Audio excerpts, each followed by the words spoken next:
Hello everyone, मेरा नाम है सुधीर और आप देख रहे हैं अग्निशमन सेवा यूट्यूब चैनल। इस चैनल पर आपको ढेरों वीडियोस दिखाई दे रही हैं जिसमें आपको फायर सेक्टर से रिलेटेड बहुत सी इन्फॉर्मेशन मिलती है। उन्हीं वीडियोस के बीच में मैं भी अपनी एक वीडियो आपके सामने लाया हूं जिसमें मैं आपको ग्रेड आई की बेसिक जानकारी दूंगा। क्या ये क्वालिफिकेशन होती है, कहाँ से की जाती है, एजुकेशन क्वालिफिकेशन आपकी क्या होनी चाहिए अगर आप ग्रेड आई में अपीयर करना चाहते हैं तो, और इससे जुड़े छोटे छोटे सवाल जो अक्सर मुझसे लोग पूछते हैं।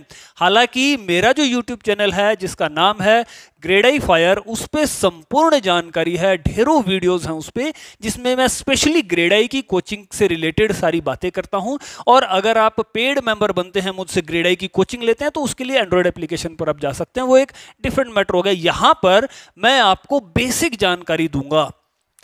सबसे पहले जो जानकारी आपको होनी चाहिए वो ये होनी चाहिए कि ये कैसी क्वालिफिकेशन है, क्या एग्जामिनेशन होता है या इसका लेवल क्या है। जो ग्रेड आई हम लोग बोलते हैं, अक्सर आपने सुना होगा, हालांकि ये इसका एक आधिकारिक नाम नहीं है ग्रेड आई। इस क्वालिफिकेशन का जो ऑफिशियल नाम है, जो एक्चुअल आपके डिप्लोमा में बनकर आता है, उसका नाम होता है लेवल 3 डिप्लोमा।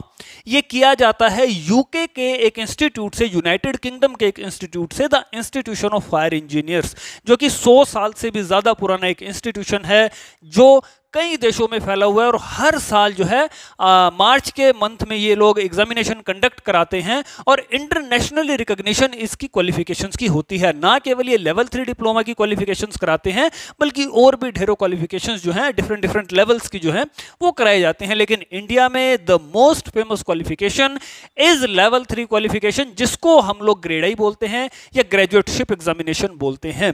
तो ये हुआ इसका बेसिक जानकारी। अब इसमें आपको एक चीज और बता दूं, इसका एक्चुअल में लेवल क्या है। अगर हम हिंदुस्तान के सिनेरियो से देखते हैं तो एक्चुअल लेवल ये आपका रहेगा मैनेजर लेवल की जो पोस्ट होती हैं।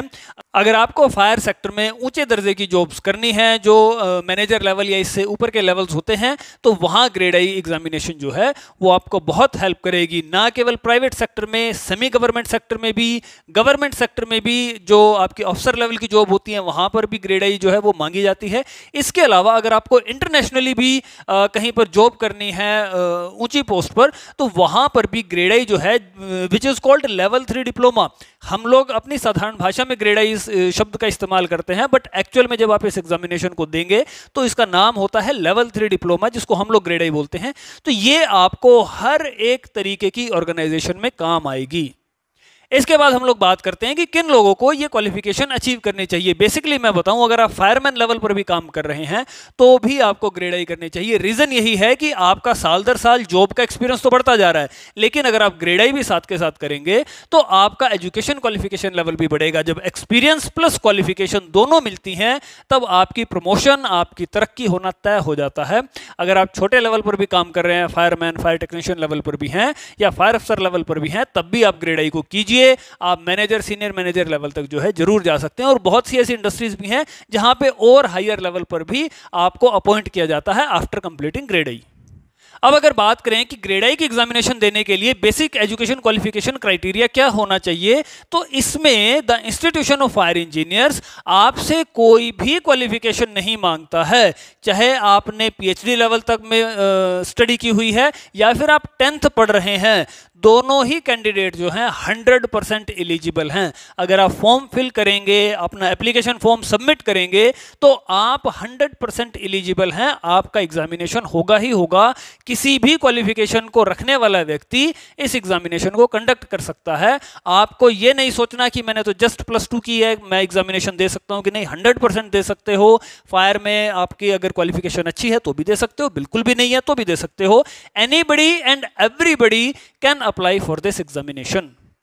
वैसे तो मैंने आपको ये चीज बता दी कि कोई भी एजुकेशन क्वालिफिकेशन लेवल का व्यक्ति जो है वो ग्रेड आई की एग्जामिनेशन दे सकता है, पास कर सकता है। लेकिन इंडस्ट्रीज में अगर आपको इसका मैक्सिमम बेनिफिट लेना है तो अगर आप एटलीस्ट बीएससी पास कर चुके हैं तो आपको इसका सबसे ज्यादा बेनिफिट मिलेगा। हालांकि इससे हायर क्वालिफिकेशन होगी तो और अच्छी बात है, लेकिन एटलीस्ट अगर आप बीएससी पास कर चुके हैं, उसके साथ आपने ग्रेड आई की है और कोई फायर में रेगुलर कोर्स अगर आपने किया हुआ है, तो ये जो 3 चीजों का कॉम्बिनेशन है, बीएससी एटलीस्ट, कोई भी फायर का रेगुलर कोर्स साथ में ग्रेड आई, इन तीनों चीजों का जो कॉम्बिनेशन होता है वो डेडली कॉम्बिनेशन है, बेस्ट कॉम्बिनेशन। अगर इतना करके जाएंगे तो फायर में अच्छी से अच्छी पोस्ट के लिए आप लोग उसके लिए अचीव कर सकते हैं, वहां तक पहुंच सकते हैं। और इसके साथ साथ अगर आपने सेफ्टी में काम किया हुआ है तो इसमें तो आपकी और तरक्की की गुंजाइश बन जाती है। इसके बाद अगला क्वेश्चन लोग पूछते हैं कि एज का क्या क्राइटेरिया है। तो मैं आपको बता देता हूं तीन चीजों में सबसे पहला है एजुकेशन क्वालिफिकेशन का क्राइटेरिया, कुछ भी नहीं है, anybody and everybody can apply. दूसरा होता है एज का क्राइटेरिया, कोई क्राइटेरिया नहीं है, anybody and everybody can apply. और तीसरा होता है जॉब एक्सपीरियंस का, कि भाई फायर में पर्टिकुलर एक्सपीरियंस होना चाहिए आपको, एक पर्टिकुलर लेवल पे काम करते करते 3 साल हो जाए या 5 साल। तो ऐसा भी कुछ नहीं है। Even freshers can also apply, कोई भी व्यक्ति अप्लाई कर सकता है, कुछ भी उसकी एजुकेशन क्वालिफिकेशन हो, कुछ भी उसकी एज हो, या उसका जॉब में एक्सपीरियंस जो है वो कुछ भी हो या कतई भी ना हो, everybody can apply for this examination. किसी भी प्रकार से आपको एग्जामिनेशन देने से रोका नहीं जाएगा, चाहे आपका हिस्ट्री किसी भी प्रकार की हो। अब इसके बाद ये बात करते हैं कि चलिए इसके बेनिफिट क्या होंगे अगर हमने एजुकेशन क्वालिफिकेशन कंप्लीट कर ली। तो मैंने आपको पहले बताया था कि अगर आपके पास अच्छा एक कॉम्बिनेशन है, आप ग्रेजुएट हैं साइंस से और आपने कोई रेगुलर कोर्स भी किया हुआ है फायर में, और उसके बाद अगर आप ग्रेड आई करते हैं प्लस आपका थोड़ा बहुत एक्सपीरियंस अगर हो जाता है, तो आप प्राइवेट सेक्टर में अच्छी से अच्छी पोस्ट के लिए अप्लाई कर सकते हैं और आपको बहुत अच्छी नॉलेज हो जाती है ग्रेड आई कंप्लीट करने के बाद। तो आपके जो सिलेक्शन के चांसेस हैं वो भी बढ़ जाते हैं, आपकी जो सैलरी वगैरह होगी वो भी एक आम नॉन ग्रेड आई से ज़्यादा ही होगी, क्योंकि इसमें ना जो आपका नॉलेज का कंटेंट है वो बहुत ज़्यादा बढ़ जाता है। तो प्राइवेट सेक्टर में तरक्की ही तरक्की है। दूसरी बात करें तो सेमी गवर्नमेंट हो या पब्लिक सेक्टर हो या गवर्नमेंट सेक्टर हो, यहाँ पर भी अफसर लेवल के जो अपॉर्चुनिटीज़ हैं वो भी आपको देखने को मिलेंगी। और इसके साथ साथ मैंने पहले भी बताया कि इंटरनेशनल लेवल पर भी अफसर लेवल की जो मैनेजर लेवल की जो पोस्ट होती हैं वहाँ पर भी आपको काम करने का मौका मिलेगा। हालांकि इसमें 2-3 चीज़ें जो हैं वो वेरी करेंगी कि आपकी पास्ट जो एजुकेशन क्वालिफिकेशन है वो क्या है, कितनी है, फायर में इसके अलावा और क्या आपने काम किया हुआ है, फायर में और क्या डिग्री आपके पास है, इसके अलावा इंडस्ट्रियल सेफ्टी या कंस्ट्रक्शन सेफ्टी या इससे इसके आसपास की जो ये चीज़ें होती हैं, ये क्वालिफिकेशंस जो हैं वो आपके पास क्या क्या है। तो कंप्लीट प्रोफाइल के बाद ही फाइनलाइज होता है कि आपको क्या बेनिफिट मिलेंगे। लेकिन ग्रेड आई अपने आप में एक ऐसी सशक्त क्वालिफिकेशन है जिसका बेनिफिट आपको ज़रूर मिलेगा, और बाकी चीज़ें भी अगर साथ होंगी तो तरक्की 4 गुना जरूर होगी। इसके बाद हम लोग बात करें कि फीस कितनी आपको पे करनी पड़ती है अगर आप एग्जामिनेशन देना चाहते हैं। तो यूके जो आप फीस देंगे वो 88 पाउंड देंगे पर सब्जेक्ट। एक पेपर की फीस जो है वो 88 पाउंड होगी। वो रुपए के साथ कम ज़्यादा होता रहता है, डेली वो 100-110 रुपये आप पकड़ के चलो एक पाउंड का, तो 88 पाउंड का मतलब आप लगा लो 8-8,500-9 हज़ार रुपये की फीस रहती है अप्रोक्सीमेटली एक पेपर की, और 4 पेपर आपको पास करने होते हैं।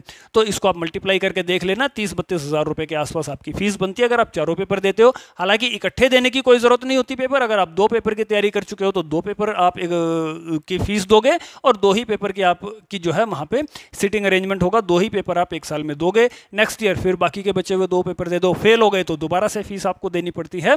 तो इस तरीके से आपकी अगर 4 पेपर देते हो, एक साथ देते हो, लमसम जो आपकी फीस बनती है वो अप्रोक्सीमेटली 30 to 35,000 के आसपास बनती है। इससे ज्यादा नहीं बनेगी, कम ही होगी।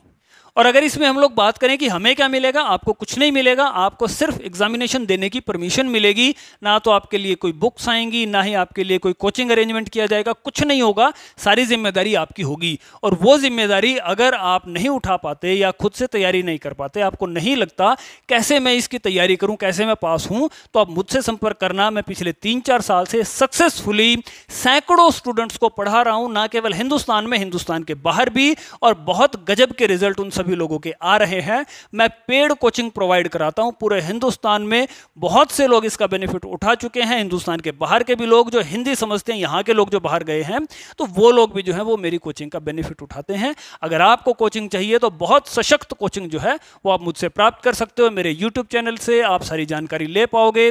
ग्रेड आई फायर पे आप विजिट करना मेरे यूट्यूब चैनल पे, वहां से आपको जानकारी मिलेगी। और इसके अलावा आप इस फोन नंबर पे भी मुझसे बात कर सकते हो। सवेरे 9 बजे से शाम को 7 बजे के बीच में आप विदाउट एनी हेजिटेशन मुझसे बात कर सकते हो। अगर आपको ग्रेड आई से रिलेटेड कोई एक्स्ट्रा जानकारी चाहिए और अगर कोचिंग की रिक्वायरमेंट है तो भी आप मुझसे बात कर सकते हो।